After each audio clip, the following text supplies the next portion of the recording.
Assalamualaikum warahmatullahi wabarakatuh. Oke, sebelum memulai acara ini, izinkan saya berpantun ya, Bapak Ibu. Tolong dibantu dengan cakepnya ya. TV cantik, jangan dipukul. Nanti dia bisa mati. Karena kita sudah kumpul, marilah acara kita mulai. Oke, puji syukur marilah kita panjatkan atas kehadirat Allah Subhanahu wa taala yang mana pada pagi hari ini kita masih diberi kesehatan dan kesempatan sehingga kita dapat berkumpul di aula SMA Mitra yang kita cintai ini. Selawat dan salam marilah kita hadiahkan kepada junjungan kita Nabi besar Muhammad SAW yang syafaatnya begitu kita harapkan di yaumul mahsyar kelak. Yang kami hormati Bapak Kepala Sekolah SMA Mitra Inalum, yang kami hormati Bapak Ibu Wakasek SMA Mitra Inalum, yang saya hormati Bapak Ibu guru yang berhadir pada acara pagi hari ini.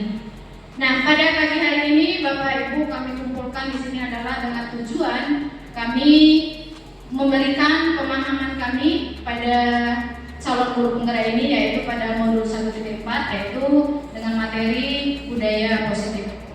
Nah, adapun acara ini yaitu untuk pengibasan ilmu yang telah kami pelajari pada modul ini. Nah, sebelum acara ini kita lanjutkan, ada baiknya acara tersebut kita awali dengan berdoa yang akan dibawakan oleh Pak Luman. Pada Pak Luman kami persilakan dengan segala hormat.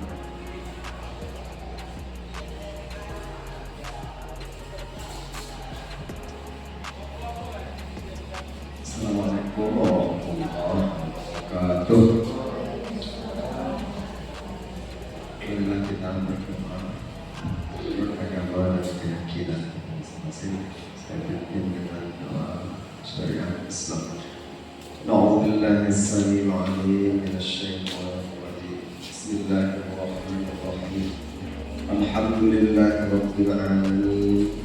Wassalatu wassalamu ala ashrafil anbiya'i wal mursalin sayyidina wa maulana Muhammadin wa ala alihi wa sahbihi ajma'in.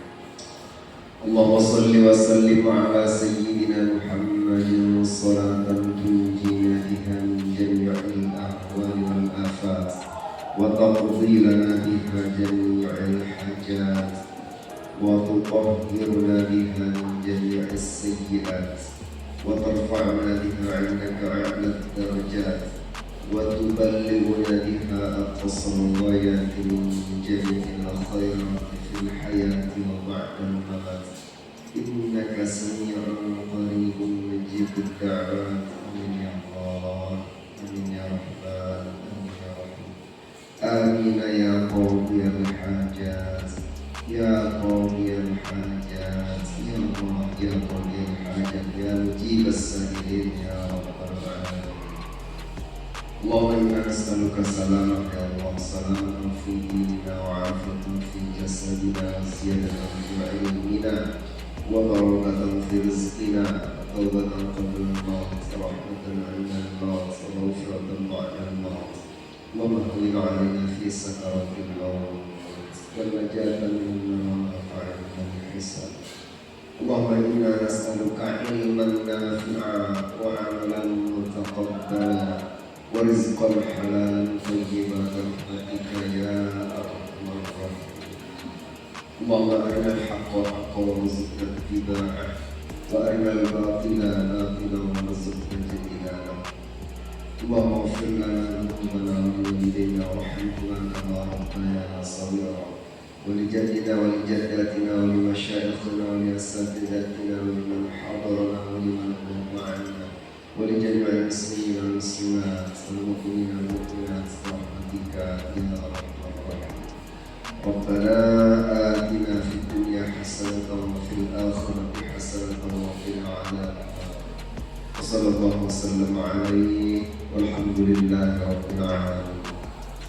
Assalamualaikum warahmatullahi wabarakatuh.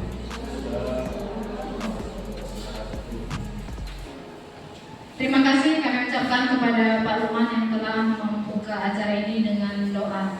Semoga dengan doa tadi acara kita tampak diberkahi.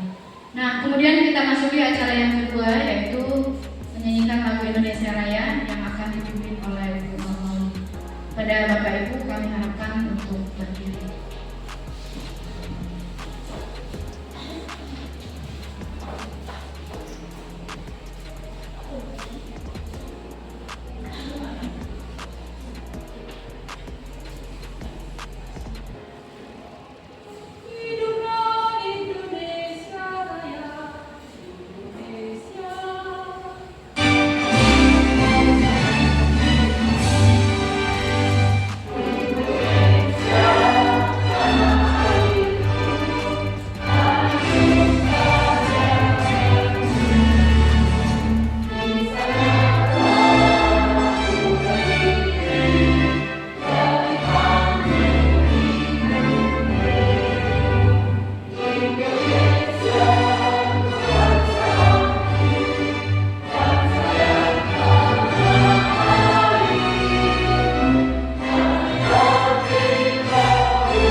Bapak Ibu kami harapkan duduk kembali.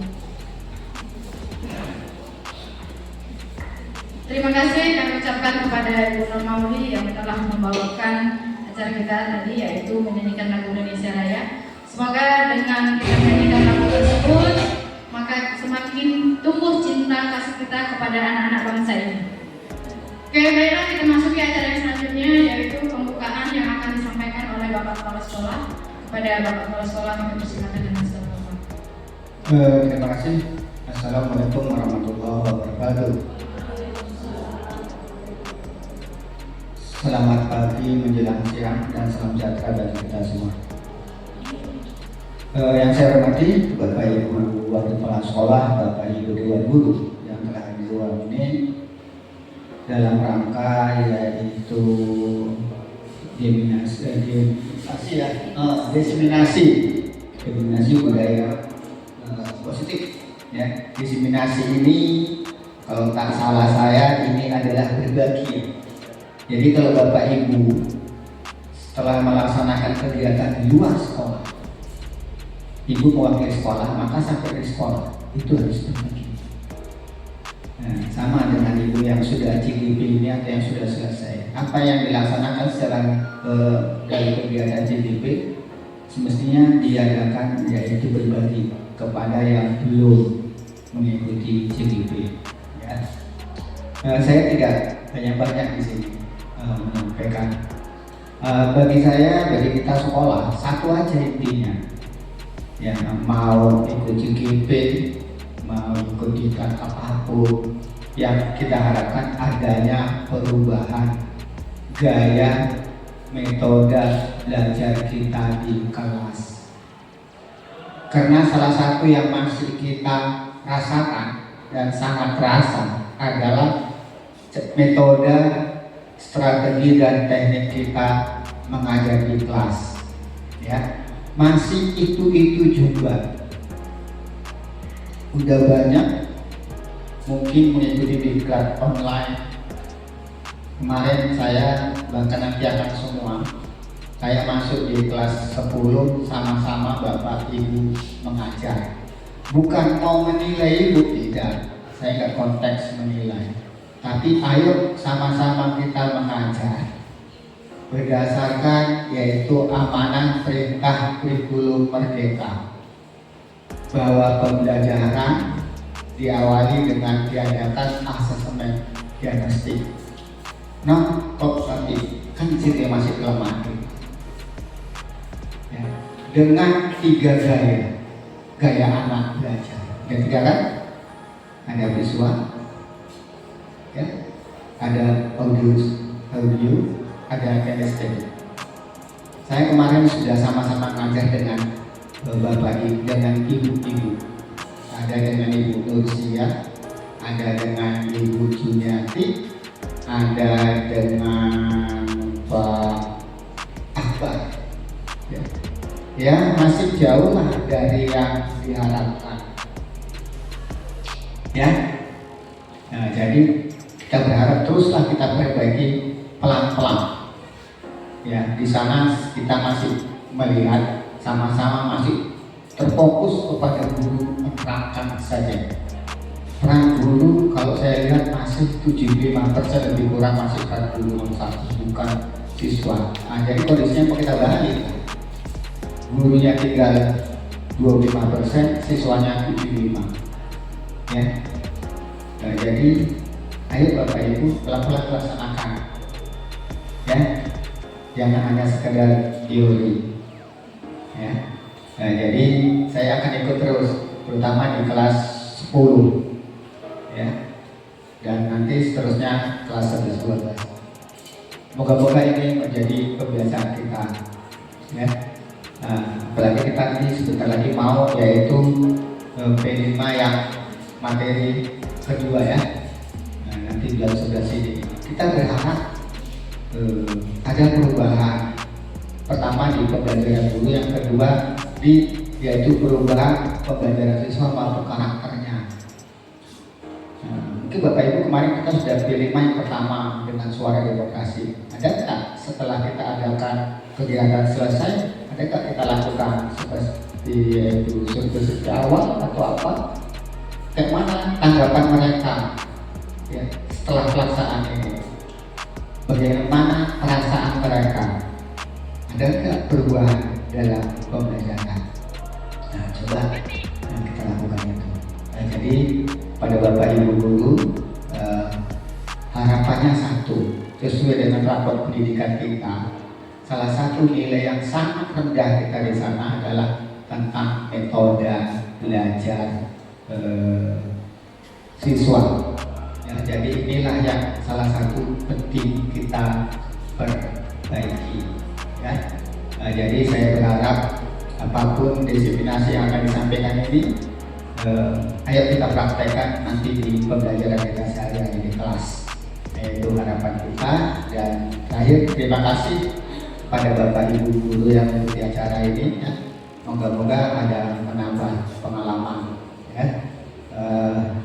Mungkin kita akan dalam minggu ini, dalam 2023-2024 ini banyak ya, kegiatan pembelajaran di kelas terganggu karena guru-guru kita mengikuti GDP. Tapi nggak apa-apa. Ya. Tujuannya baik adalah untuk meningkatkan SDM guru. Ya. Kemarin juga kalau kita lihat rekomendasi dari rapat pendidikan, salah satu adalah peningkatan SDM guru. Itu semua rekomendasi. Ya. Itu semua. Nah, jadi ini adalah salah satu upaya kita untuk meningkatkan kualitas sumber daya guru kita dalam kegiatan pembelajaran. Yang terakhir, saya berharap kepada wali kelas 12 yang utama ya. Ini Pak Gau sudah ada ya. Pak Lukas ada ya. Nah, tolong Bapak Ibu kelas 12 sesuai dengan target kita dan harapan yayasan bahwa tahun ini minimal yang masuk perguruan tinggi itu 60 ya Pak Dayat, gitu ya. 75. Kayaknya 60 Pak Dayat dengan 75 ya. Oke, 75.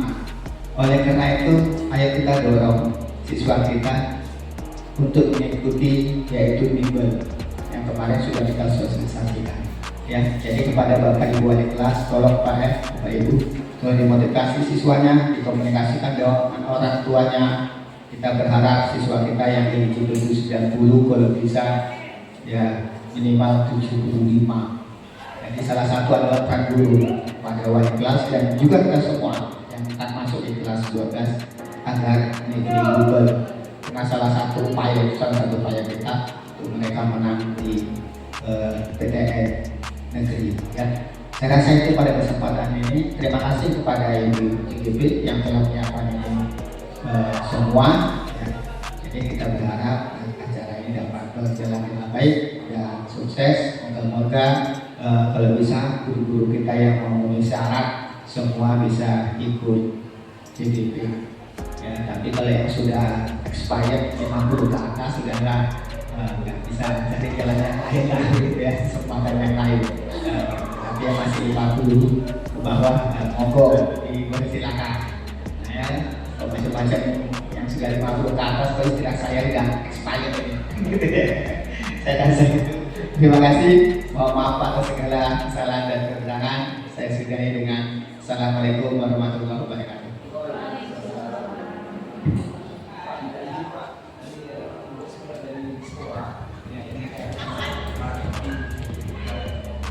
Iya, nanti tanggal 28 ada acara yaitu Sumpah Pemuda tingkat Provinsi Sumatera Utara yang akan dilaksanakan di lapangan Kinabalu tadi.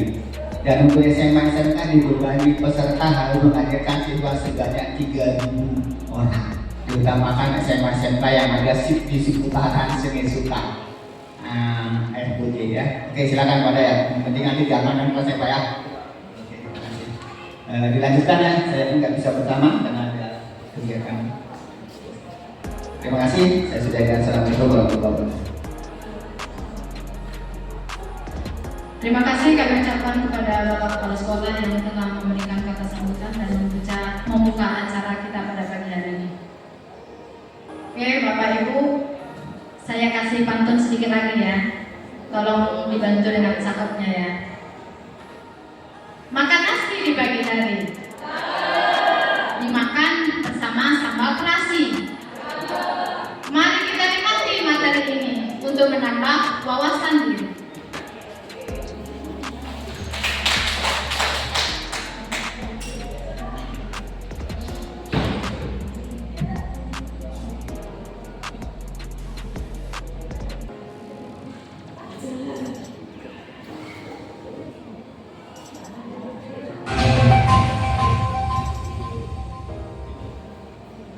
Bapak Ibu semuanya, pada pagi ini kita akan memberikan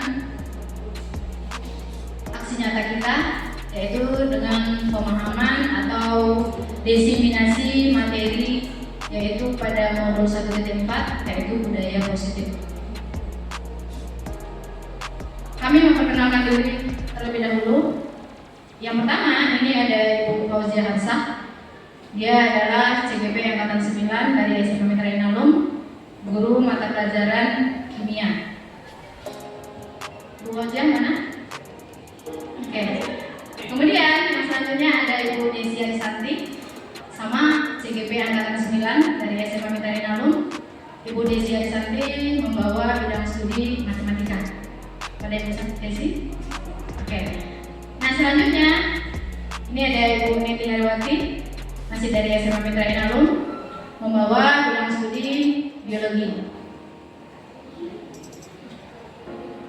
Oke, selanjutnya ini saya, Ibu Juniati. Saya mengampu prakarya dan kewirausahaan. Kemudian ini ada Ibu Salibah dengan mengampu bidang studi matematika. Oke. Bapak Ibu sekalian, nah tadi sudah kita sampaikan bahwa acara ini adalah penyebaran pemahaman kepada rekan guru di SMA Mitra Inalum, yaitu pada materi budaya positif. Nah, pada konsep utama budaya positif itu terbagi menjadi 8. Yang pertama itu ada perubahan paradigma belajar, kemudian yang kedua ada disiplin positif, yang ketiga ada nilai-nilai kebajikan, yang keempat ada kebutuhan dasar manusia, yang kelima ada motivasi perilaku manusia, yang keenam ada posisi kontrol guru, yang ketujuh ada keyakinan kelas, dan yang kedelapan ada segitiga restitusi. Nah, materi yang 8 ini akan kami bagi dari 5 CGP. Untuk materi pertama ini akan dibawakan oleh Ibu Neti Herawati. Kemudian materi yang kedua dan yang ketiga ini akan dibawakan oleh Ibu Desi. Materi yang keempat akan saya bawakan sendiri. Materi yang kelima akan dibawakan oleh Ibu Salibah. Materi yang keenam dan ketujuh akan dibawakan oleh Ibu Rozi Harsa. Dan yang ke-8 akan dibawakan oleh Ibu Neti Herawati. Nah, oke Bapak Ibu sekalian, untuk menikmati materi ini sebelumnya kita payment dulu ya. Masih boleh? Oke. Saya punya 3 kata. Ada botak, ada batik, ada batu. Oke ya, konsentrasi ya. Oke, kalau saya bilang botak, pastinya yang dipegang adalah kepala.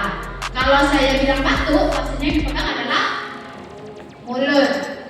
Betul ya? Oke, nah berikut. Kalau saya bilang batik, pastinya yang dipegang adalah baju. Oke, konsentrasi ya. Oke ya.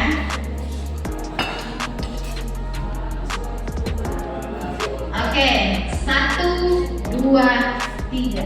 Are you ready? Oke. Batik, botak, batik, batu. Oke, ternyata masih konsentrasi semua. Oke, tepuk tangan untuk kita semua. Oke, baiklah Bapak Ibu, mari kita lanjutkan materi yang pertama yang akan dibawakan oleh Ibu Neti Herawati. Pada Ibu Neti kami persilakan dengan segala hormat. Terima kasih kepada Bu Joni. Terima kasih juga kepada Bapak Ibu yang sudah hadir untuk mengikuti acara diskusi CGP yang akan 9 di sini kami hanya berbagi, tidak ada kata benar dan salah. Di dalam prosesnya tidak ada masukan yang akan kami harapkan untuk para kandidat. Dan mudah-mudahan apa yang kami sampaikan pada hari ini dapat bermanfaat juga bagi Bapak Ibu sekalian untuk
positif. Sebelum kita masuk ke materi kita disiplin positif, di pemikiran Bapak Ibu, kata disiplin itu apa? Menurut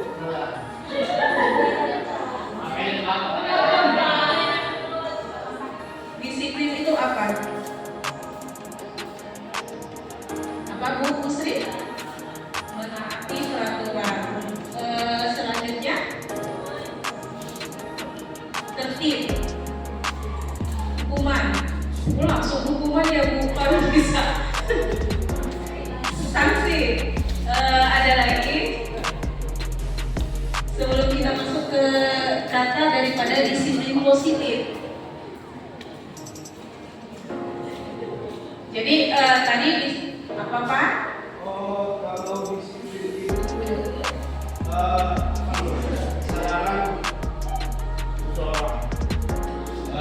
kesadaran yang tumbuh dalam diri kita yang berasal dari nilai dan norma yang muncul baik dalam budaya kita maupun lingkungan kita yang kemudian kita harus mematuhinya.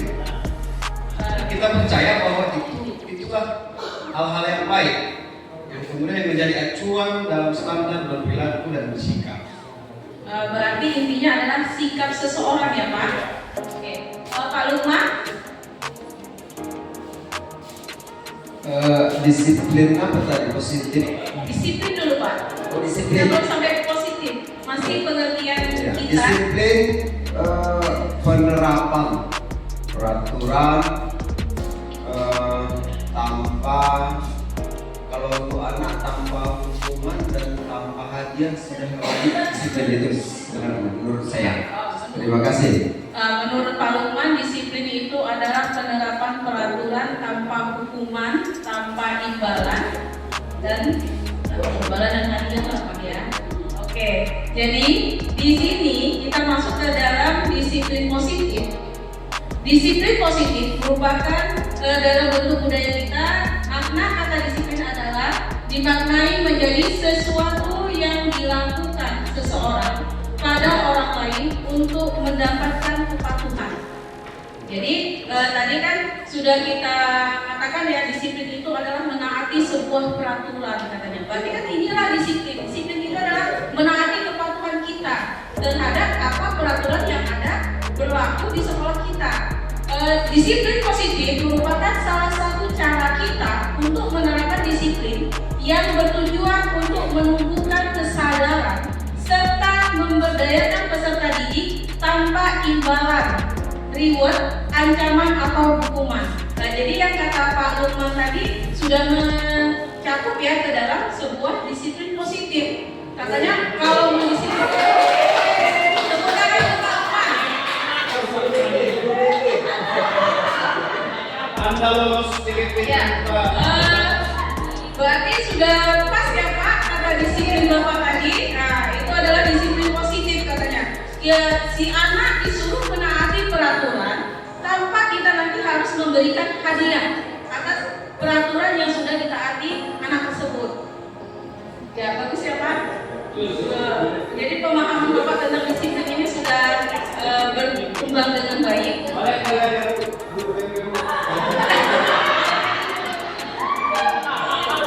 Kalau menaikkan Pak Lukman jadi guru BK kayaknya tidak wewenang saya loh Pak.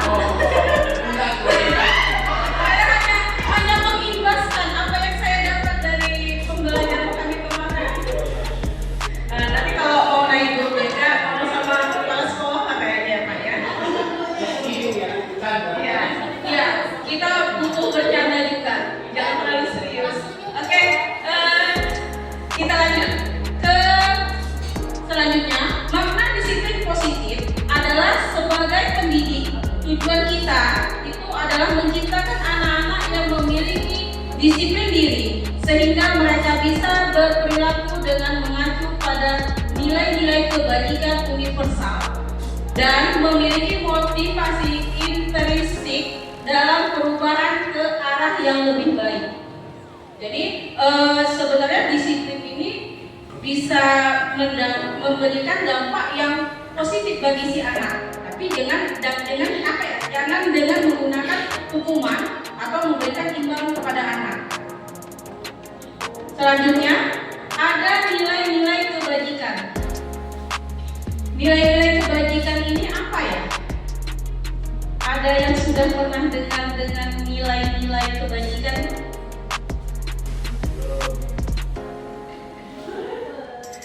Nilai-nilai kebajikan. Kebajikan. Biasanya kalau mau langsung nyambung dia ya, nilai-nilai kebajikan.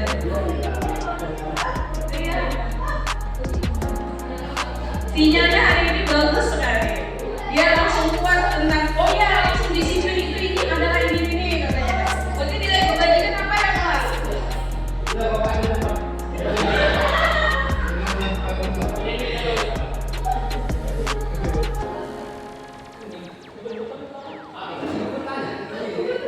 Gak ada. Oke, kita buka. Kenapa? Nilai-nilai kebajikan itu adalah nilai-nilai yang disepakati bersama, lepas dari suku bangsa, agama, bahasa, dan latar belakang. Sebagai contoh, nilai-nilai kebajikan universal dari institusi pendidikan. Yang pertama itu nilai kebajikannya adalah profil pelajar Pancasila, yang di situ ada beriman, bertakwa kepada Tuhan Yang Maha Esa, dan berakhlak mulia, berkebinekaan global, bergotong royong, mandiri, bernalar kritis, dan kreatif. Kalau untuk nilai kebajikan ini sudah kita terapkan ya di sekolah ya. Oke, selanjutnya kita masuk kepada nilai kebajikan yang kedua, itu adalah Ibo Primer Years Program atau disingkat dengan PYS. Toleransi, ya, rasa hormat, integritas, mandiri, menghargai, antusias, empati, keingintahuan, kreativitas, kerjasama, percaya diri, dan komitmen. Jadi kalau untuk nilai kebajikan yang kedua ini kita sudah memulai untuk melaksanakan kepada peserta didik kita.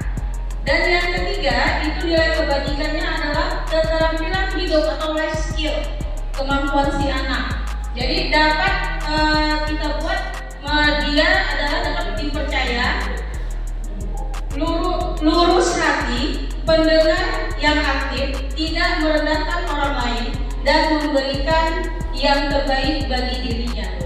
Itulah nilai-nilai kebajikannya. Nilai-nilai kebajikan yang ada pada sebuah institusi pendidikan. Selanjutnya yang keempat ini adalah kebutuhan dasar manusia. Ini nanti akan dipaparkan oleh Ibu Juni. Kepada Ibu Juni kami persilakan.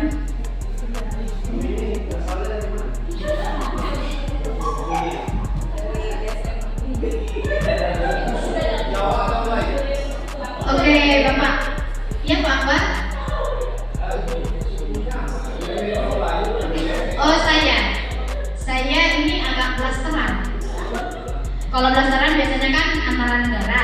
Kalau saya blasteran antara suku, Pak. Kebetulan bapak saya orang Jawa, mama saya orang Kalimantan. Iya, jauh. Dari 2 pulau masuk ke Sumatera. Jadi kami di sini sebagai Puja Kesuma, Putri Jawa numpang di Sumatera.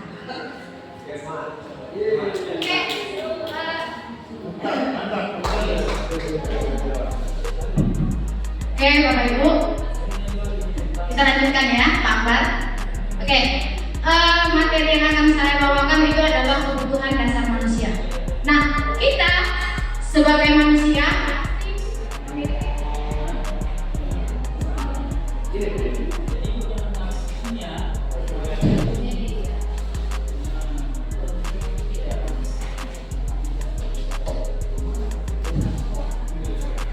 Oke, kita pastinya sebagai manusia memiliki kebutuhan dasar.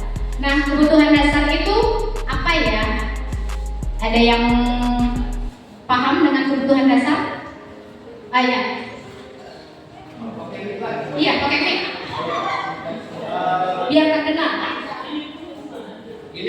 seolah macam betul kan atau memang betul? Oh betul. Oh iya. Baik. Kalau berbicara kebutuhan dasar manusia, ternyata setiap individu itu manusia sejak lahir ingin menunjukkan eksistensinya bahwa dia sebagai individu dan makhluk sosial. Tentu kalau berbicara kebutuhan dasar yang pertama adalah kalau dalam sisi ekonomisnya adalah tentu sandang, pangan, dan papan.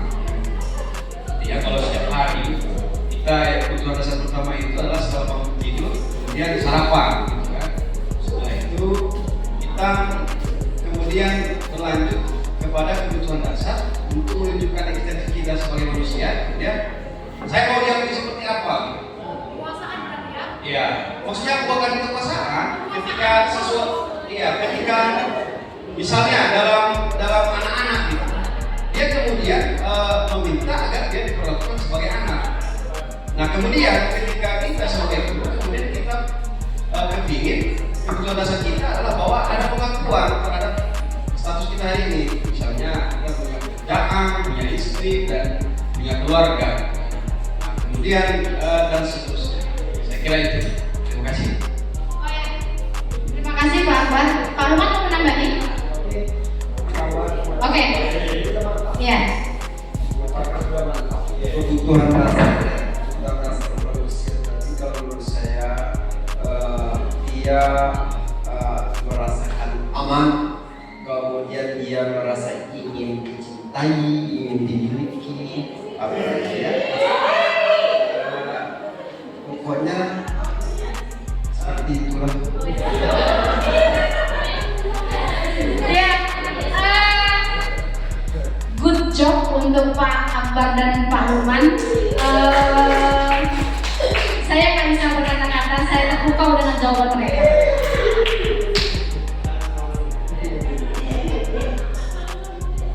Saking terpukaunya hilang.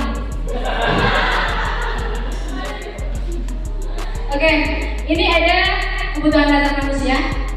Nah, kebutuhan dasar manusia adalah segala sesuatu yang kita lakukan untuk mendapatkan apa yang kita inginkan. Nah, seluruh tindakan yang kita lakukan memiliki tujuan tertentu dan semua usaha terbaik yang kita lakukan adalah rangka agar kebutuhan dasar kita terpenuhi. Nah, di sini ada 5 kebutuhan dasar manusia seperti yang sudah diutarakan oleh Pak Akbar dan Pak Ruman tadi. Yang pertama itu adalah kebutuhan dasar untuk bertahan hidup. Nah, untuk bertahan hidup kita pastinya butuh makan, tempat tinggal, pakaian. Nah, kebutuhan yang kedua ini seperti dikatakan Pak Ruman, yaitu kebutuhan dasar kita adalah kasih sayang. Kita ingin dicintai, kita ingin dikasihi, kita ingin diperhatikan. Kemudian yang ketiga itu kebutuhan dasarnya adalah kebebasan. Kita tidak mau berada di zona yang itu saja. Kita mudah merasa muak, itu salah satu contohnya. Kemudian yang keempat, ini adalah kesenangan. Jadi setelah seharian kerja, kita butuh happy untuk meluangkan waktu happy, kita suruh tertawa, healing segala macam. Itu contoh dari kebutuhan kita untuk memenuhi kebutuhan yang kesenangan tersebut. Nah, kemudian yang terakhir, ini adalah penguasaan yang seperti dikatakan oleh Pak Akbar tadi, yaitu kebutuhan kita untuk diakui di mana saja. Ini memiliki power. Nah, kemudian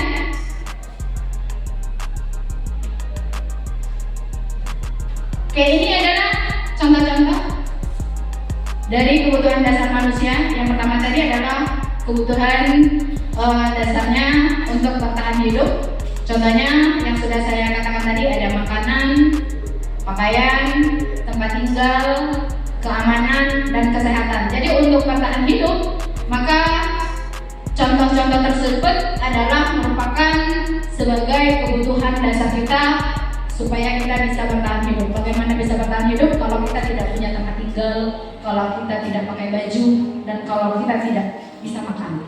Nah, kemudian kebutuhan dasar yang kedua yaitu kasih sayang dan rasa diterima, yaitu dengan contoh rasa diterima di mana saja, kemudian dipedulikan oleh siapapun, berbagi, bekerja sama dengan tim, kemudian menjadi bagian dari sebuah kelompok.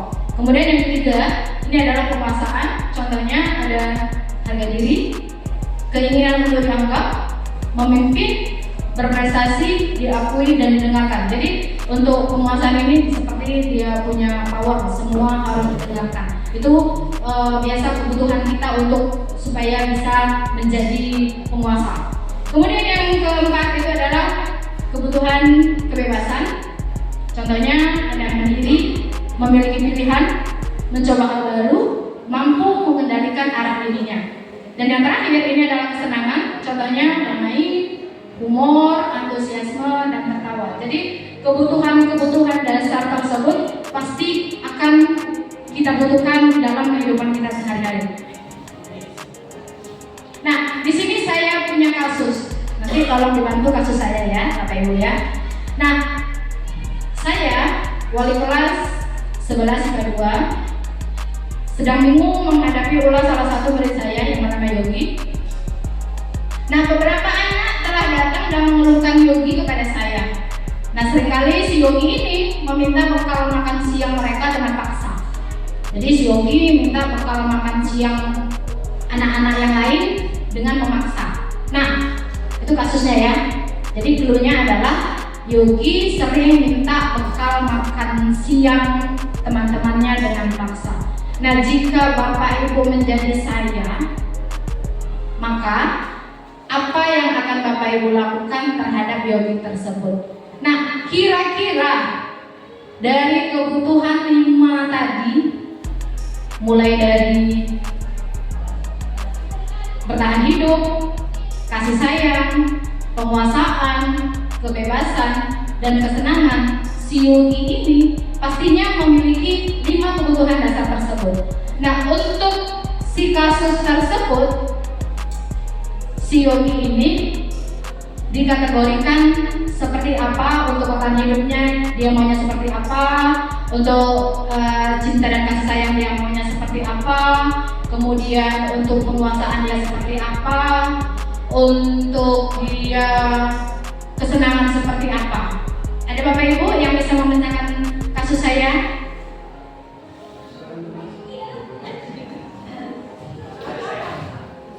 Ya, oh di sini sepertinya Bu Gustri bisa memecahkan. Kalau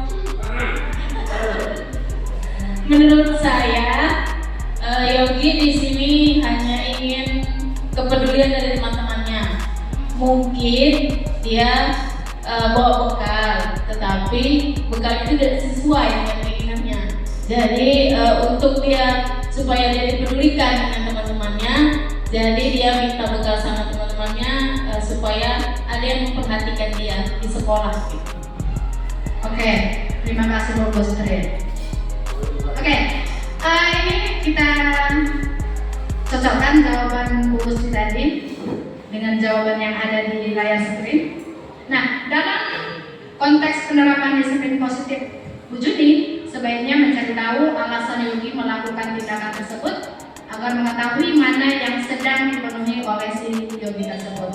Nah, untuk yang pertama, kebutuhan dasar yang pertama itu adalah bertahan hidup.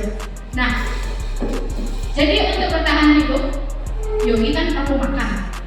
Karena Yogi lapar dan orang tuanya tidak membawakan bekal makan siang, makanya Yogi selalu minta bekal siangnya dengan temannya karena dia butuh makan supaya dia bisa bertahan hidup.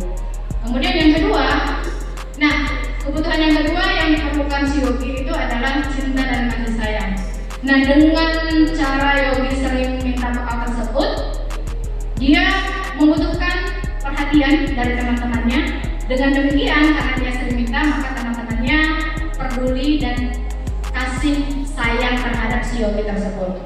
Sedangkan untuk kebutuhan yang ketiga yaitu kekuasaan, Yogi merasa hebat karena dengan dia meminta tersebut, temannya memberikan, walaupun dia memintanya dengan cara paksa. Nah, itulah cara dia untuk menunjukkan kalau dia butuh kekuasaan.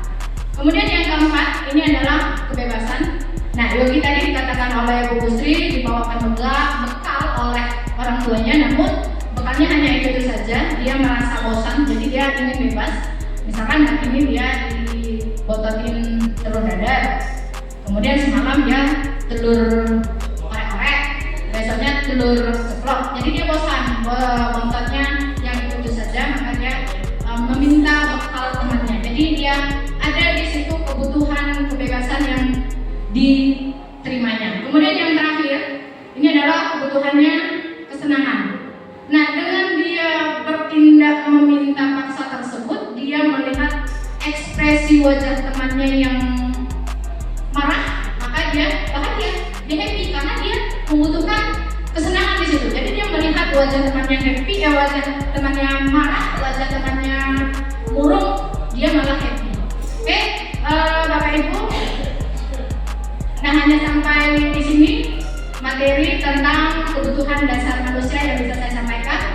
Selanjutnya, materi yang kelima yaitu adalah motivasi perilaku manusia yang akan dipaparkan oleh Bu Salibah. Kepada Bu Salibah, kami persilakan dengan segala hormat. Terima kasih Bu Yuni. Baiklah, saya akan mencoba memaparkan tentang komponen utama dari budaya positif yang kelima, yaitu motivasi perilaku manusia. Jadi dalam motivasi perilaku manusia ini, kita sebagai manusia melakukan tindakan, melakukan sesuatu, ada motivasinya. Nah, diantaranya motivasinya itu adalah ada dua motivasi, yaitu motivasi eksternal dan motivasi internal. Yang masuk ke dalam motivasi eksternal itu adalah yang pertama, untuk menghindari hukuman atau ketidaknyamanan. Kemudian, untuk mendapatkan imbalan atau penghargaan dari orang lain. Jadi, dalam kita bertindak, dalam kita berperilaku, siswa kita berperilaku, ada dua ini motivasinya. Yang kedua motivasi ini adalah termasuk motivasi eksternal. Ada yang diharapkan. Yang pertama, untuk menghindari hukuman. Kemudian yang kedua, untuk mendapatkan imbalan. Sedangkan motivasi internal itu adalah motivasi yang menjadi orang yang mereka inginkan dan menghargai diri sendiri dengan nilai-nilai yang mereka percayai. Artinya motivasi itu datang dari diri kita sendiri, tidak karena ada embel-embel yang lain. Selanjutnya, dari motivasi ini muncul apa yang dinamakan dengan hukuman.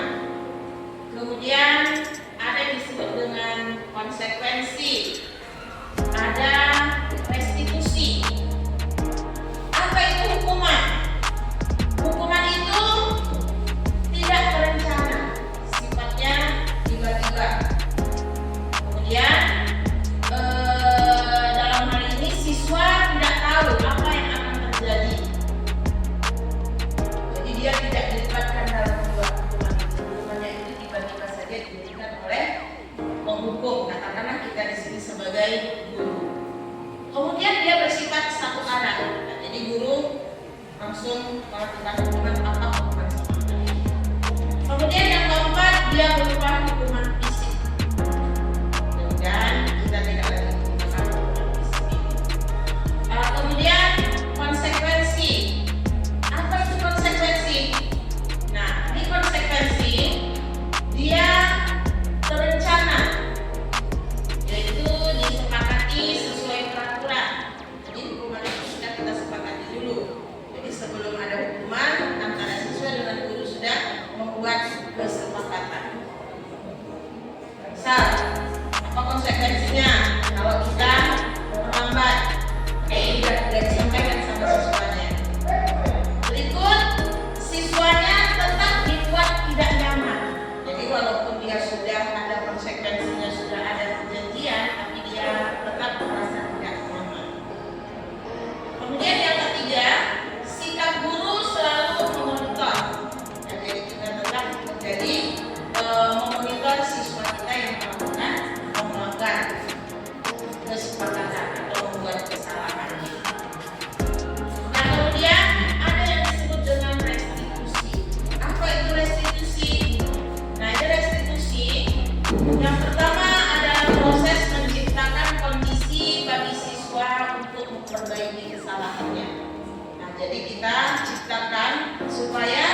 juga ya, anak tadi nggak tahu dia bakal dikasih hukuman apa ini sama gurunya, gitu ya.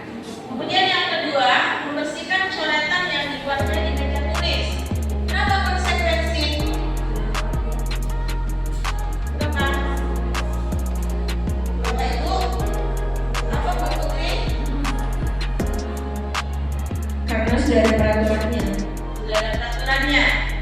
Oke, yang lain ada? Ada lagi?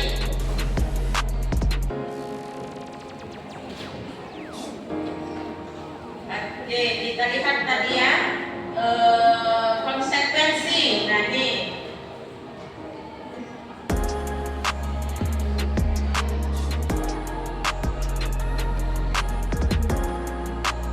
ya konsekuensi.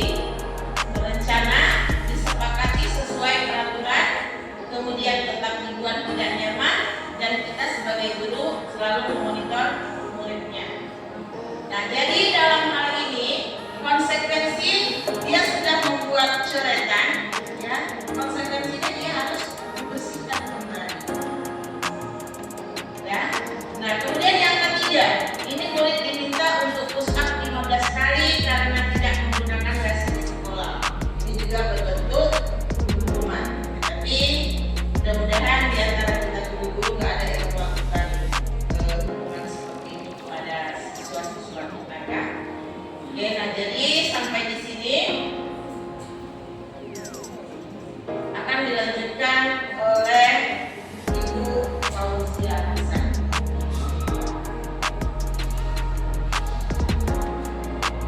Ya, terima kasih kepada Bu Salima. Sebelum saya lanjutkan, beri saya waktu sedikit untuk berpantun ya Bapak Ibu. Seperti dibilang Bu Judi tadi, bantu untuk memberikan cakepnya. Jadi makan dukung manis rasanya. Yang dijual Bu Nina.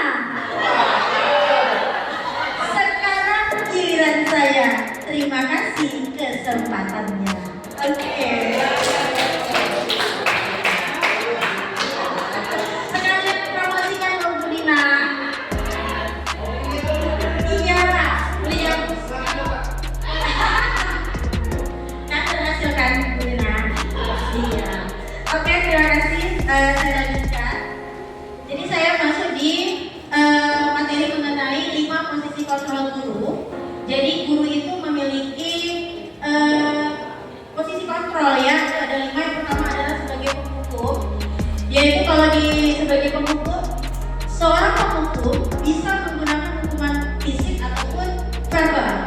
Biasanya guru yang dengan posisi kontrol menjadi penghukum itu akan berkata kepada siswanya, patuhi aturan saya, atau awas ya, kemudian kamu selalu salah, selalu pasti kamu yang terakhir. Nah, kalau kita sering menggunakan kata-kata itu, maka posisi kontrol kita itu sebagai guru adalah penghukum. Kemudian yang kedua itu adalah posisi kontrol membuat merasa bersalah. Di sini pada posisi ini biasanya guru akan bersuara lebih lembut. Kemudian pembuat rasa bersalah itu akan menggunakan keheningan yang membuat orang lain itu merasa tidak nyaman. Walaupun dia lembut, kata-kata kita lembut, tetapi siswa itu merasa tidak nyaman. Nah, kata-kata yang biasa diucapkan oleh guru yang memiliki posisi kontrol sebagai pembuat rasa bersalah itu contohnya adalah, ibu sangat kecewa sekali dengan kamu nak. Kemudian, berapa kali bapak harus memberitahu kamu? Lalu bisa juga, gimana coba kalau orang tuamu tahu kamu berbuat begini? Nah, biasanya kita kan mengatakan itu dengan lemah lembut, tetapi membuat anak itu tidak nyaman gitu, dan dia merasa bersalah.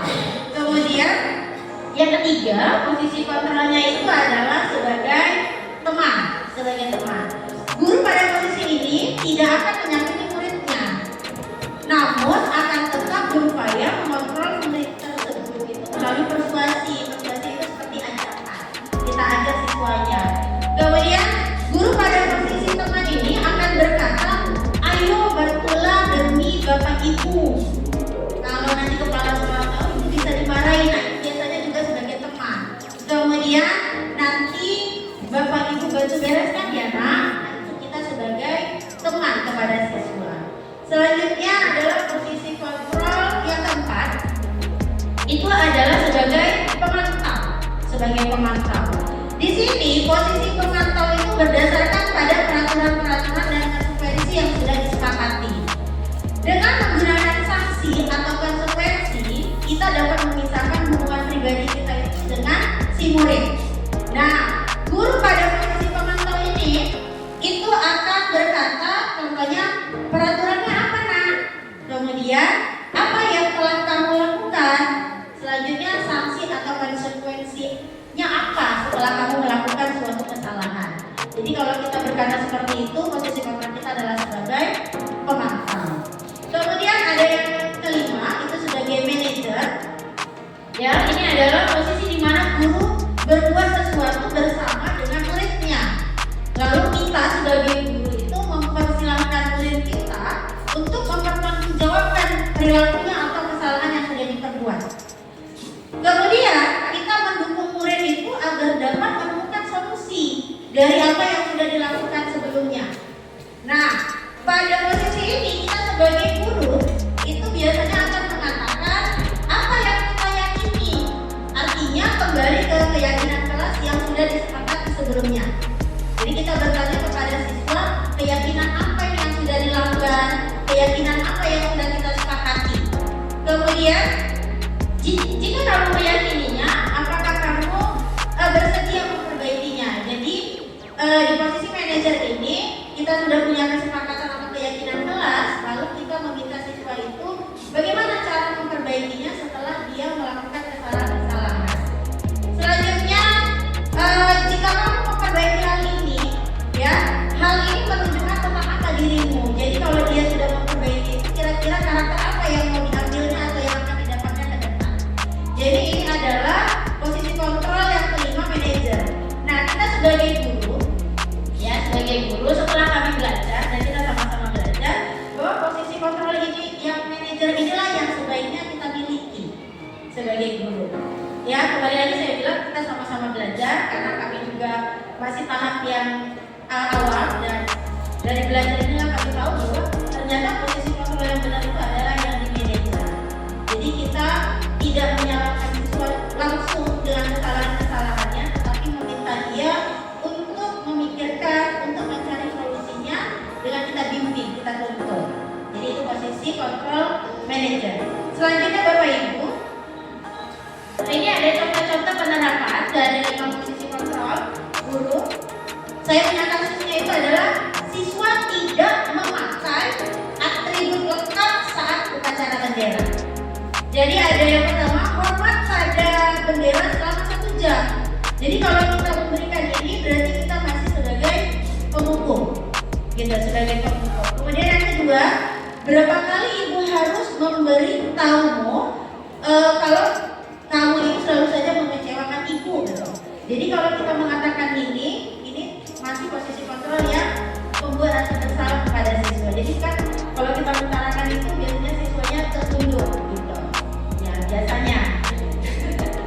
Selanjutnya ini ada yang ketiga. Ayo dong ikuti aturan sekolah. Kalau bantu ibu ya nak, sekali ini aja. Ya sudah, tidak apa-apa. Lain kali jangan sampai berbuat seperti ini lagi ya. Nah ini kita posisi teman. Kepada yang kata Bu Sri deh, gak pernah yang posisi ini. Enggak, Bu Baris gimana? Belum bisa. Gak apa-apa, Bapak Ibu namanya juga belajar ya kan. Dan semuanya tidak ada yang bisa. Kayak pun gitu yang kami belajar. Kemudian yang pemantau ini contohnya, kamu sudah melanggar peraturan sekolah, kamu tahu konsekuensinya. Kemudian setelah upacara kamu beli atributnya ke koperasi dan jangan diulangi lagi. Nah ini kita sebagai pemantau. Kalau ini saya rasa sering, ya. Jadi kita tanya ada sinyal mana, kalau hilang kita arahkan dia untuk memberinya ke koperasi. Kemudian ini yang manajer. Apakah kamu tahu kesalahannya? Kira-kira bagaimana kamu memperbaiki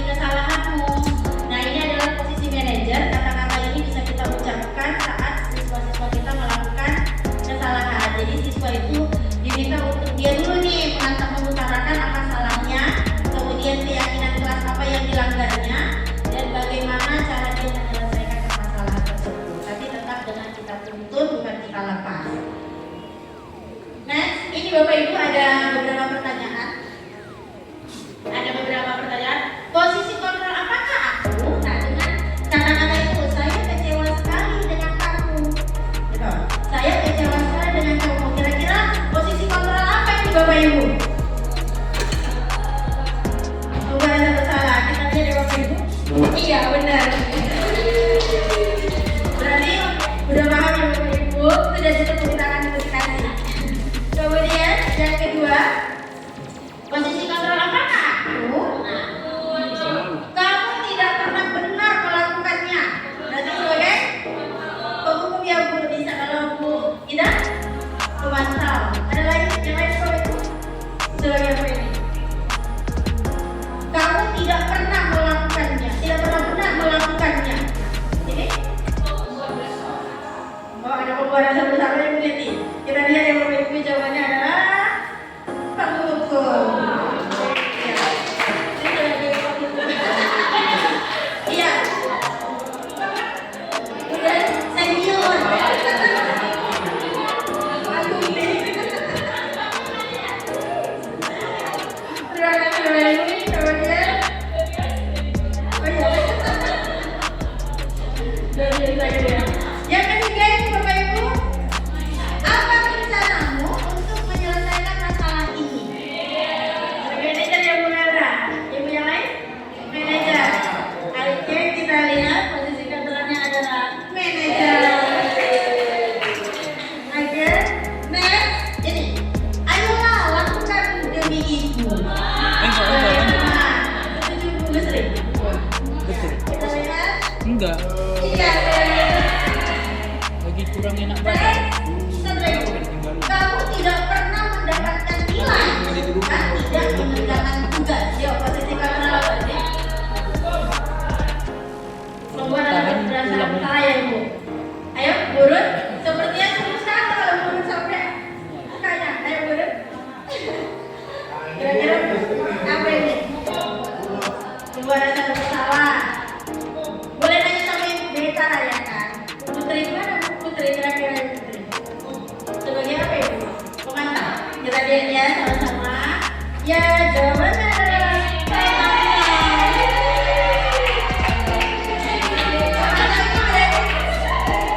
sudah sering dilihat oleh Bapak Ibu guru itu dia gimana seharinya, dan setelah dikatakan kalau dia masih terus seperti itu kan pasti pantau tuh masih seperti itu, bahwa dia tidak akan pernah mendapatkan nilai. Tuh. Oke Bapak Ibu, tadi tentang posisi kontrol itulah yang sedang kita rintis, yaitu menjadi seorang manajer untuk murid-murid kita. Kemudian materi selanjutnya adalah keyakinan kelas. Kalau keyakinan kelas ini adalah nilai-nilai kebajikan atau prinsip-prinsip universal yang disepakati bersama secara universal. Ini arti dari keyakinan kelas. Kemudian ini ada pertanyaan, mengapa harus keyakinan kelas? Kenapa tidak peraturan kelas? Ya, kenapa harus keyakinan kelas bukan peraturan kelas? Maka jawabannya Bapak Ibu, ini kita ambil menurut si Pak Bosen, ya, itu ada suatu keyakinan akan lebih memotivasi seseorang dari dalam atau memotivasi secara intrinsik.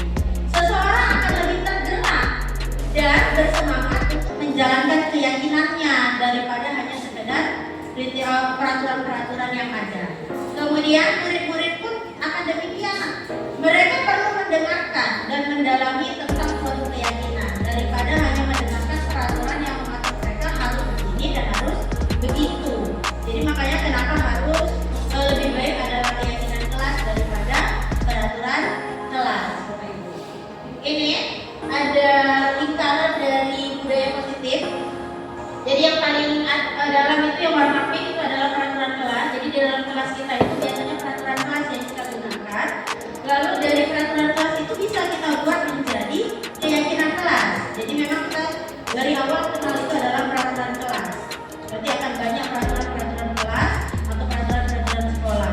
Nah dari peraturan itu akan naik menjadi keyakinan kelas. Nah kalau keyakinan kelas itu kita lakukan Bapak Ibu, maka akan terciptalah lingkungan yang positif baik di kelas ataupun di sekolah. Nah dari budaya positif di sekolah kita atau di kelas yang kita ambil. Ini Bapak Ibu, Oke, ini ada beberapa daftar peraturan-peraturan ya. Di sebelah kiri itu adalah peraturan. Kemudian kita coba jawab sama-sama keyakinan kelas atau nilai kebajikan yang dituju dari peraturan ini. Yang pertama itu selalu kembalikan buku ke tempatnya. Selalu kembalikan buku ke tempatnya. Itu kan peraturan. Di kelas kita selalu bilang itu, dari perpustakaan dibilang seperti itu. Kira-kira nilai atau keyakinan apa yang mau dicapai dari hal itu? Contohnya gini Bapak Ibu, tadi kan sudah disampaikan Bu Desi ya, nilai-nilai kebajikan itu ada tanggung jawab, kemudian ada mandiri, ada integritas, kemudian ada rasa hormat, rasa sayang dan sebagainya. Jadi kalau dengan peraturan yang pertama, selalu kembalikan buku ke tempatnya. Kira-kira nilai apa yang mau kita capai di situ?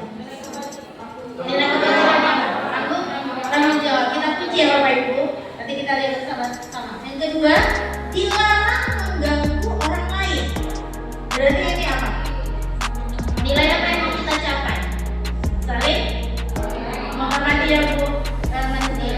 Oke, kita puji. Yang ketiga, hadir di sekolah 15 menit sebelum pembelajaran dimulai. Berarti itu disiplin. Oke.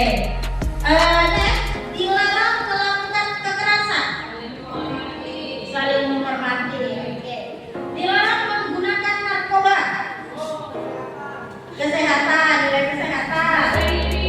Apa itu Bu? Kita menjaga diri. Oke, saya siap jawabannya.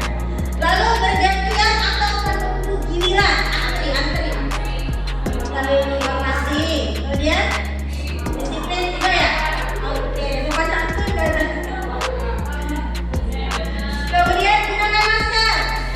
Kesehatan, kemudian jangan berlari di kelas atau koridor. Berarti itu etika, kemudian keamanan, disiplin, keselamatan. Oke Bapak Ibu, sudah kita kunci jawabannya. Sekarang kita lihat bersama-sama. Oke, untuk yang pertama, selalu kembalikan buku itu adalah tanggung jawab. Jadi nilai itu yang bisa dijadikan keyakinan kelas Bapak Ibu. Berarti di kelas itu atau di perpustakaan itu keyakinan pertama harus tanggung jawab.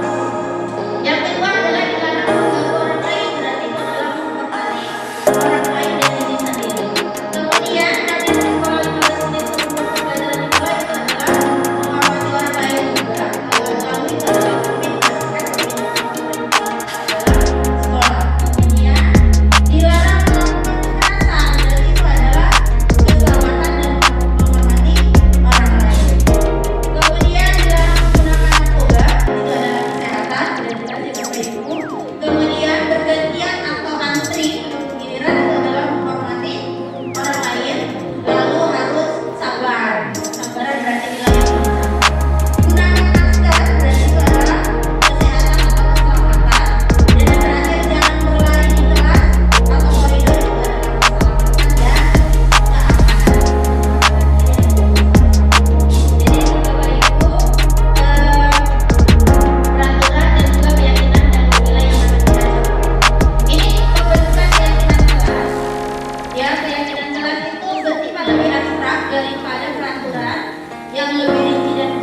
yang peraturan-peraturan apa yang ada di kelas kami.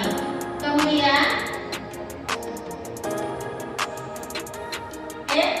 di dapatlah kesepakatan kelas, peraturan kelasnya itu ya Bapak Ibu. Jadi ada 13 atau 14 item gitu yang disampaikan oleh siswa-siswa itu, dituliskan di kertas itu. Nah, setelah mereka menuliskan, mencatat kesepakatan kelasnya, jadi ini berbeda ya Bapak Ibu, kesepakatan dan keyakinan. Barulah kami rumuskan dari yang 13 item tadi, itu kami rumuskan, kami cari yang tujuannya sama. Yang tujuannya sama, misalnya bertanggung jawab, mana yang bisa menuju ke tanggung jawab banyak gitu. Misalnya harus mengerjakan tugas dengan tepat waktu, itu kan tanggung jawab. Kemudian meletakkan sepatu di rak sepatu, itu kan juga tanggung jawab. Nah ini bisa dijadikan satu, makanya dijadikanlah keyakinan pertama adalah tanggung jawab gitu. Yang kedua yang kami jawaban itu adalah menghargai sesama. Ini kenapa siswa saya membuat menghargai sesama, karena sering ada cekcok di dalam kelas. Jadi mereka dari peraturan-peraturan yang ada itu mereka menyepakati kita buat aja Bu menghargai sesama, baik sesama siswa dan juga sesama dengan gurunya yang masuk. Lalu yang terakhir itu adalah toleransi. Di sini kenapa toleransi? Kan siswa saya di 12 IPA 3 itu ada yang Islam dan ada yang Kristen. Jadi ada yang serong kayak gitu kan. Jadi siswa saya merasa yang Kristen, karena yang ada yang agak Pak Ustadz di kelas saya itu ada si Ilham. Ilham itu suka sholawatan dengan agak lebih kuat suaranya. Jadi temannya yang Muslim, Bu, bukan kami nggak suka, kami senang katanya, tapi saat belajar harusnya jangan gitu dibilang yang Muslim. Itu juga yang Islam bilang juga, Bu orang itu kadang-kadang nyanyi rohani. Nah itulah kenapa harus dibuat keyakinannya adalah toleransi. Jadi sesama di kelas itu harus bisa saling menghargai tentang agama tadi ini, karena ini sangat sensitif ya Bapak Ibu. Jadi kalau ada mereka katakan itu, oke, kita cari penengahnya bagaimana. Berarti nanti kan ada waktunya, ada rohis boleh nanti gitu. Kemudian yang Kristen boleh ada di KSK-nya gitu, atau saat pisah ruang gitu. Jadi itulah 3 keyakinan kelas yang kami sepakati di kelas 12 IPA 3. Itu udah kami rumuskan, lalu kami sepakati sebenarnya, tapi mudah-mudahan masih ada yang melanggar karena tidak bisa instan seperti yang saya bilang di awal, nggak bisa instan, masih ada yang melanggar, tetapi tetaplah diarahkan. Itu dia Bapak Ibu. Selanjutnya materi yang ke-8 ini nanti akan disampaikan oleh Ibu Teti. Saya ucapkan terima kasih Bapak Ibu atas ketersediaannya mendengar saya untuk menyampaikan. Oke, terima kasih Bapak Ibu. Bu Uji juga kayaknya dari tadi kan pemakaran terus ya. Saya kasih waktu beberapa menit, kita ice break dulu boleh Bapak Ibu. Biar kita sedikit ya. Oke, Bapak Ibu mungkin boleh berdiri misalnya tempat yang agak lapang ya.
ini bukan lagi segar, ringsek. Ringsek.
Biasanya guru kalau ada yang nggak kerjain tugas muridnya dilaporkan ke guru BK, Bu. Oke, langsung ya, langsung ke BK ya, Bu.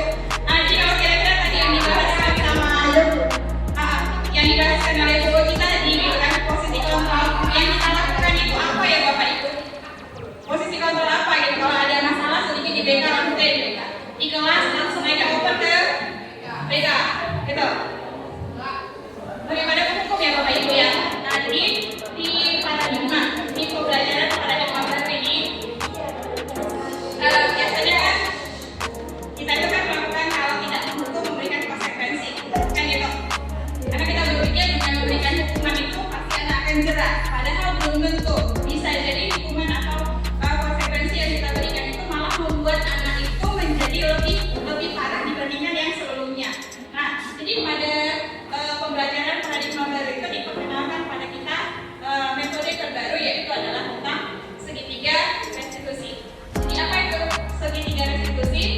Segitiga restitusi itu adalah suatu proses di mana kita menciptakan kondisi bagi siswa itu untuk memperbaiki kesalahannya,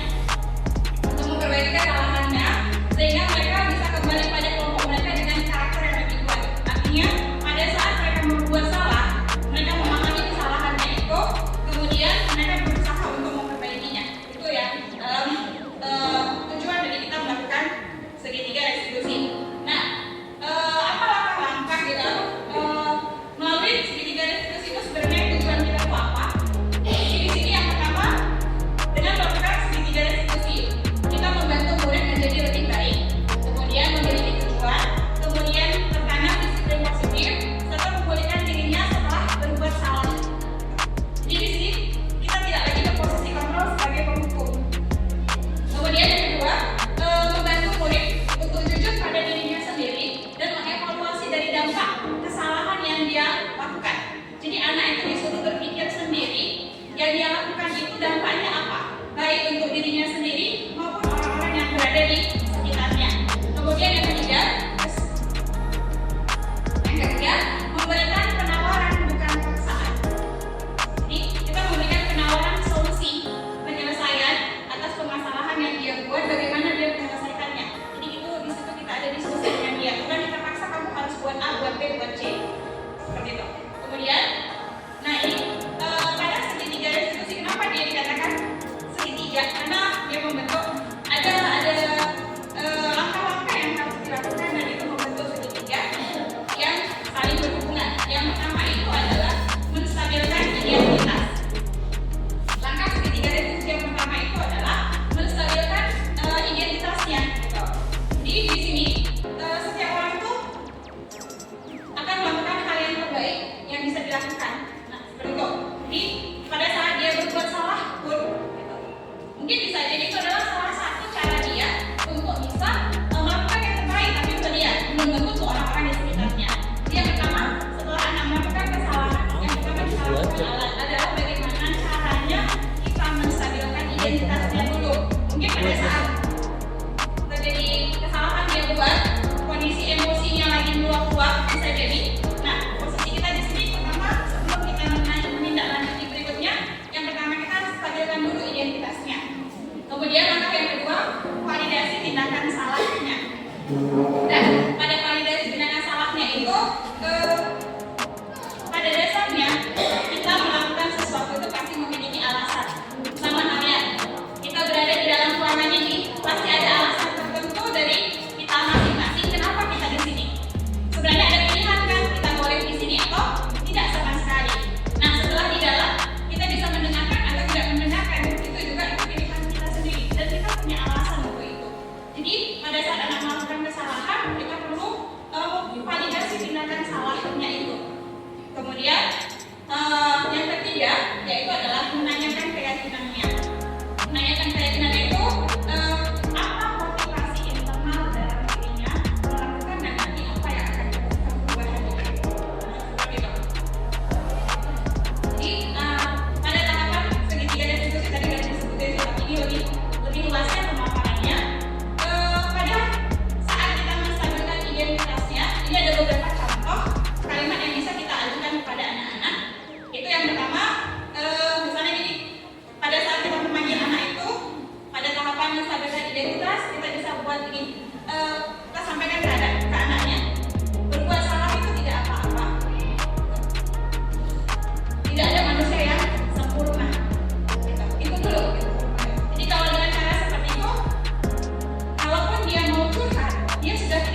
dulu. Nanti mudah-mudahan kalau ada kasus kita mulai bisa menerapkannya. Tapi benar salahnya adalah proses. Mungkin nanti juga kita diskusi bagaimana supaya betul-betul idealnya. Ya, Bapak Ibu. Saya mulai ya, cek-ceknya nih. Memang Bu Desi masih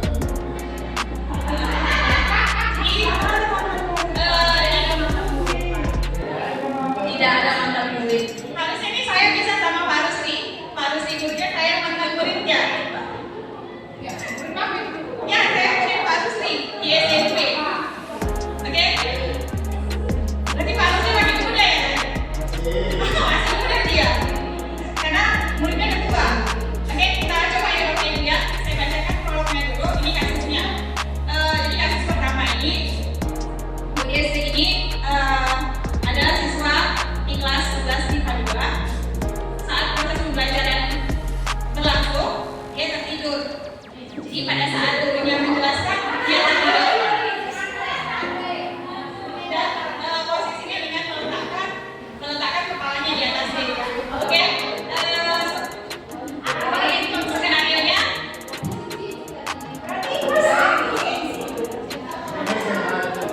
Oke, jadi skenario-nya untuk melaksanakan segitiga restitusi ini sebaiknya kita tidak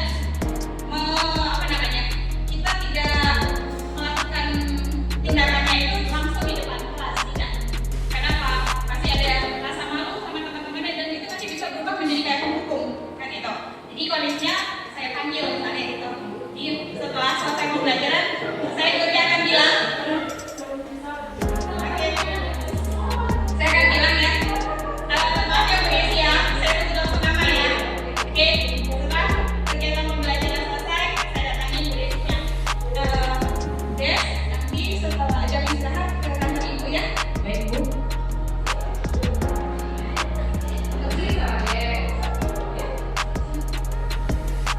Apa kabar ya? Baik, Bu. Oke, alhamdulillah. Tadi saat Ibu mengajar dalam kelas, Ibu melihat Desi sampai pulas kan? Menurut Desi, tidur di dalam kelas saat pembelajaran berlangsung itu merupakan sebuah kesalahan tidak ya? Iya, Bu, itu adalah kesalahan. Saya sudah 3 kali saya tidur di jam pelajaran Ibu.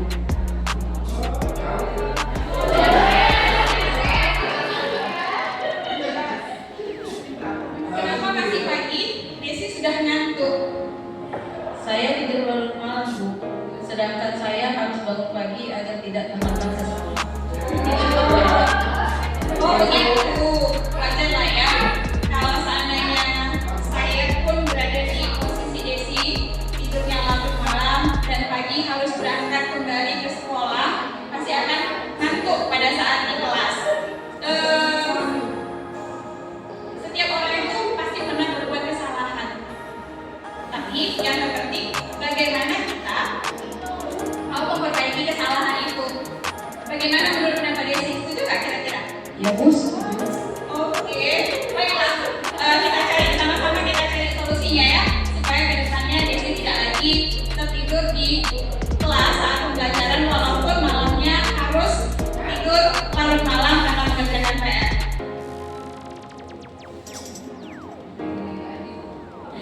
Nah, di sini pasti Desi punya alasan, gitu. Pasti Desi punya alasan. Dan tidur sampai larut malam. Selain mengerjakan tugas, saya rasa kalau mengerjakan tugas itu kan sebentar. Selain mengerjakan tugas, ada lagi nggak alasan yang lain sehingga Desi tidurnya larut malam? Iya, Bu, saya sering larut malam tidurnya karena saya sering begadang sambil main HP. Ya biasalah, Bu, namanya juga masih muda, jadi sering main HP sampai tengah malam, jadi kurang tidur, Bu. Desi tahu keyakinan kelas mana yang sudah kita sepakati? Apa saja? Tahu, Bu. Kalau tidur di dalam kelas saat jam pembelajaran, apakah keyakinan kelas kita? Kalau tidur di dalam kelas saat jam pembelajaran, keyakinan kelas mana yang Desi tahu? Nggak Desi keyakinan kelas mana yang Desi langgar? Tidak ingat. Oh gitu.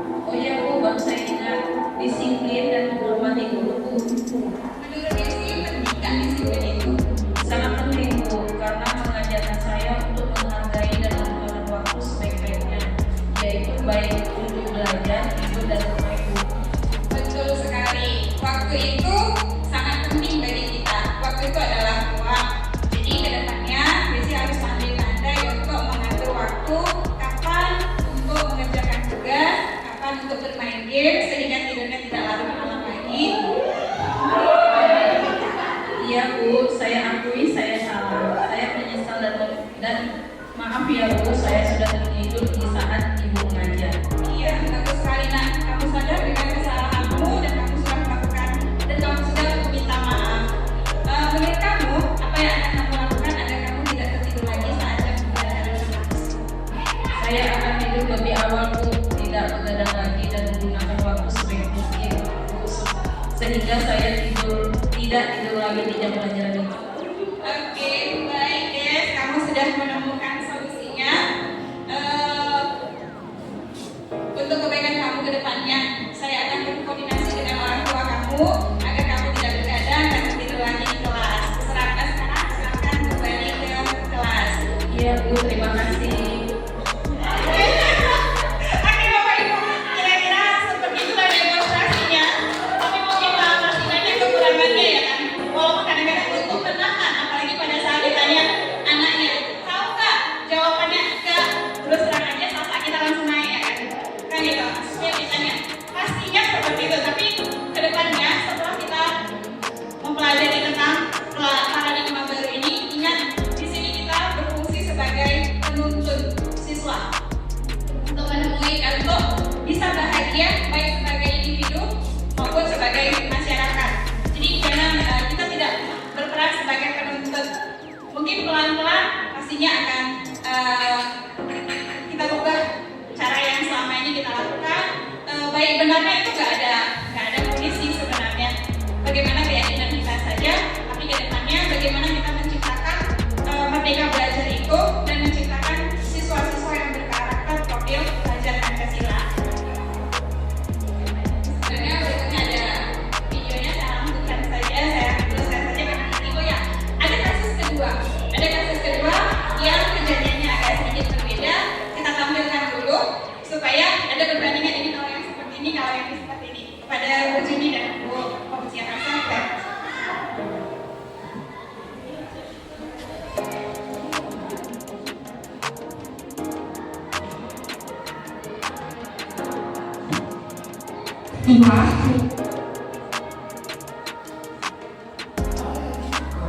Oke Bapak Ibu, untuk kasus yang kedua ini adalah Juni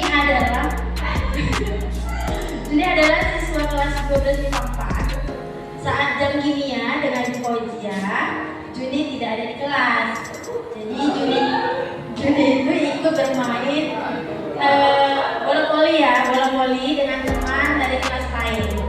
Saat dilihat ada di lapangan ternyata ada Bu Fauzia yang sedang mengajar dan menjelaskan di depan kelas. Juni pun berlari dan menutup pintu untuk masuk ke kelas. Ya, masuk. Ya, Ibu. Dari mana kamu, Juni? Dari lapangan Bu. Kamu tahu kan? Iya Bu, tahu maaf Bu. Namanya Ibu Guru apa ya? Oke, nanti apain saya di rumah saya ya. Baik Bu. Ini Bapak Ibu bisa dilakukan tanggapan dari segi 3 Jadi hari ini baik. Alhamdulillah Bu, baik. Oke, baiklah nak. Jadi tadi kamu kan terlambat tuh masuk di jam pelajaran saya. Saya sudah menjelaskan materi di saat itu, lalu kamu baru masuk. Apakah hal ini sudah sering kamu lakukan, Joy? Iya Bu, ini sudah yang kedua kali Bu. Maaf ya Bu. Begitu ya, Juni. Setiap orang pasti pernah berbuat kesalahan ya, Nak ya. Kamu memiliki kesenangan dalam bermain bola sampai kamu lupa waktu. Ini hal yang manusiawi untuk suatu hobi. Tidak hanya kamu yang bisa melakukan kesalahan ini, tapi orang lain juga bisa, termasuk saya. Iya Bu, saya salah. Saya yakin, Nak, kamu berbuat seperti ini ada alasannya. Apa yang menjadi alasan kamu, Nak? Iya maaf Bu, saya terlalu aktif Bu main bola voli karena voli itu menjadi hobi saya Bu, membuat saya jadi tumbuh besar.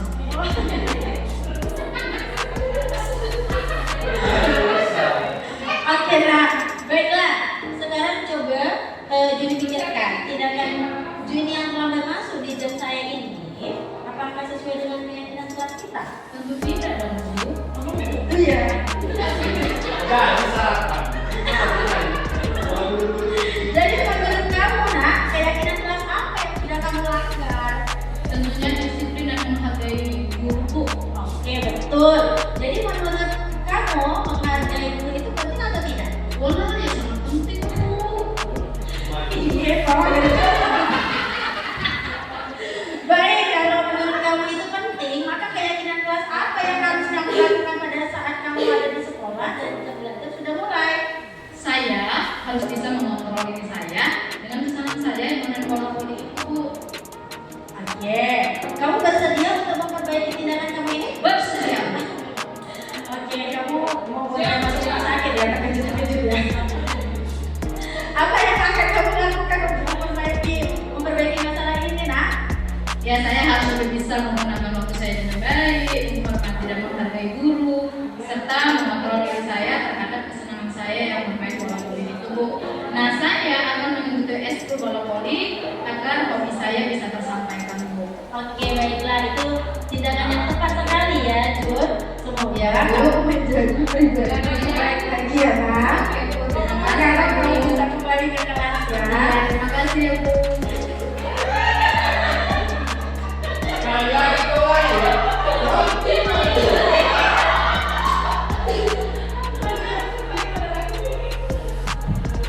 Oke, Bapak Ibu, terima kasih atas waktunya yang telah bersedia mendengarkan desiminasi kami dalam budaya positif ini. Mudah-mudahan dengan adanya desiminasi ini, ilmu yang kami dapatkan bisa kita terapkan bersama-sama di sekolah kita ini, sehingga anak-anak kita semuanya bisa mencapai tujuannya masing-masing. Dan akhirnya saya akhiri dengan billahi taufiq wal hidayah. Wassalamualaikum warahmatullahi wabarakatuh. Waalaikumsalam warahmatullahi wabarakatuh. Terima kasih.